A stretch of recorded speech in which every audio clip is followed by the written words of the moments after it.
Hello everyone, we're back once again for another floor staining tutorial, and as always, step one is to sand the floor to prepare it for paint or stain or whatever you're going to do. And this time the floor is actually quite large, even bigger than the living room, so it's going to take a little while. And this is actually the room that butts right up against the bedroom floor, and all I'm going to do for a transition is do a line and then start the other stain. So the stains are going to butt right up against each other and then flow into the next room.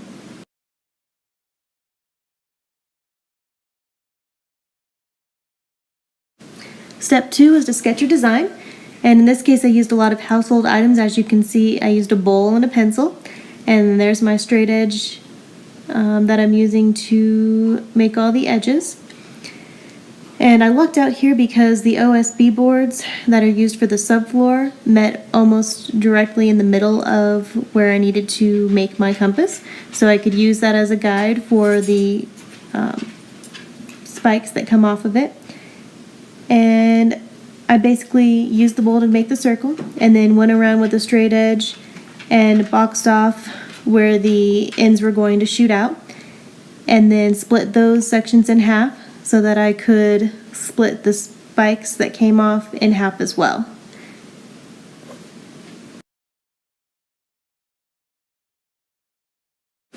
Then I drew the full spikes out from the middle, and I did them about 3 feet or so. I kind of just eyeballed it to see what looked the best as far as proportions, and then measured that and went around and did the same for all of the ends that stuck out.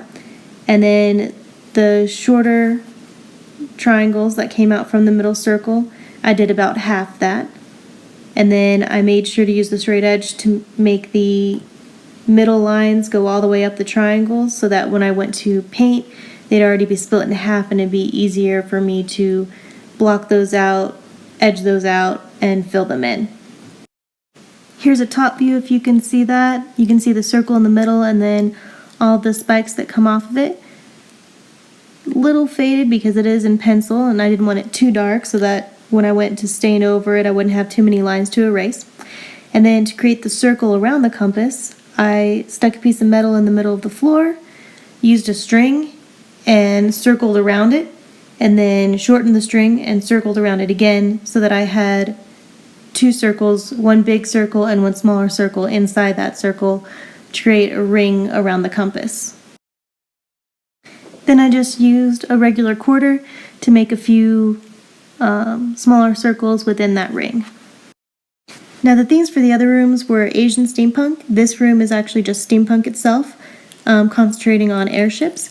So to make the airship wheels in the corners, and I did 2 of them in opposing corners, I used that same bowl and did the circles on the outside, and then used my largest paintbrush that I had as the spokes that came out from that wheel.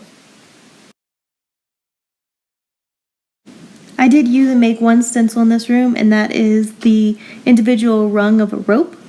And I just used that to form and shape the rope all the way around the room.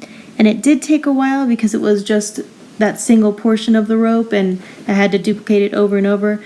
But it gave me a lot of freedom as far as shaping the rope and making loops and things like that. Because if I'd made a length of rope, then I'd have to do it in those sections and it may be too straight, or it may not look as organic or natural as using this individual piece did.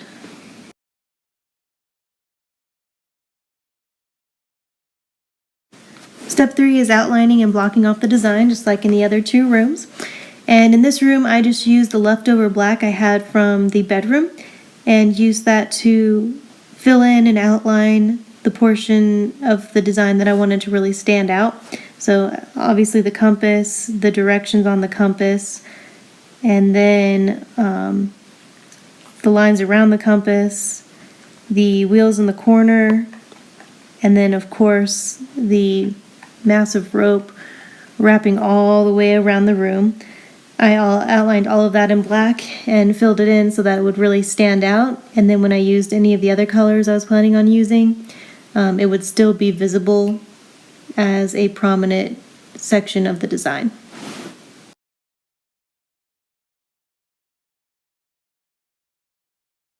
Here's a quick look around the room now that everything has been outlined. As you can see, the rope is nice and flowing. It's got lots of loops. It looks like an actual rope as opposed to big blockings of straight pieces that were connected to each other. The black really makes everything stand out. The compass, the directions, the little designs around and in the compass.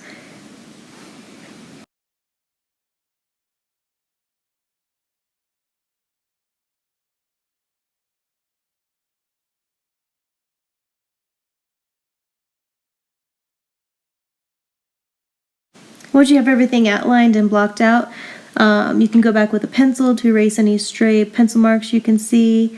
And then if you dropped any drips of stain anywhere, you can sand those back up and no one will know any better. And then use the vacuum to vacuum up all of the eraser pieces so they don't mess up your stain as you continue to paint the floor. Okay, step 4 is to fill in your design with all the colors. And in the other 2 rooms, I just used one color, but because I had done those 2 rooms, I had leftover green from the steampunk tie room and the leftover black from my bedroom. So I just used those to fill in where I wanted everything that wasn't going to be red. So the compass, I put the ring around it. The wheels on the corner, I filled those in, left space to where I want the red to be. And then I was ready to do the final color.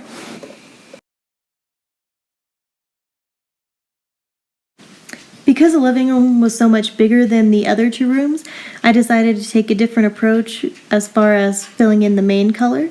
So this time I used a roller, and it actually worked out pretty well. You just have to make sure that you continuously roll it on, that you don't do a section, leave it to dry, and then come back to it, because when you roll back over that section, you do end up having dark lines. You can see a couple here, but luckily after I put the epoxy on, the shine and the sheen really hid those well. If I had rolled everything on all at once, you wouldn't have that, because as it's wet, it doesn't pile up as bad and doesn't look as dark.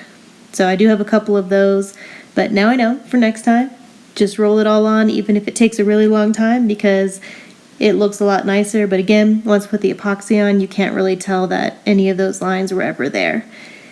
And around the outside for the rope itself, I couldn't actually fit a roller there, so I did the same thing I did in the other rooms. I used a small brush and brushed in those sections.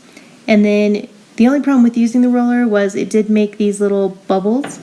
So as I rolled it on, I would go back with the brush and just kind of rub over them to flatten those bubbles out, just because it looked like dark little spots all over the floor, and I didn't really like that. I wanted more of a smooth look, so I did end up having to use the brush in conjunction with the roller. So FYI for anyone who wants to roll it on, if you want that speckled look, then don't use a brush to go back over it. If you don't, then immediately after you roll it on, just kind of smooth it out with a brush so that it doesn't take on that speckly look. Okay, the last step is the same as it is with every room. Apply the Valspar clear coat epoxy. And this one, I guess I did do a little differently than the other 2.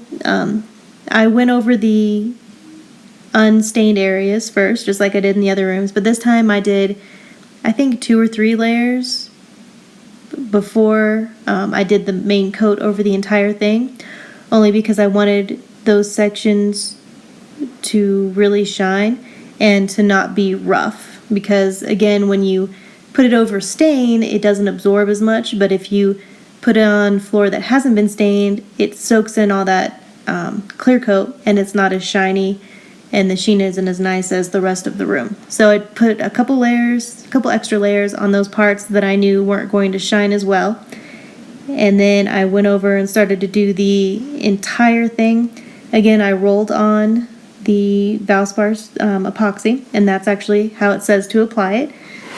You do the outline with a brush for 2 to 3 inches, I believe, away from the wall, and then you go on and just roll the entire room, and then you get a beautiful shine.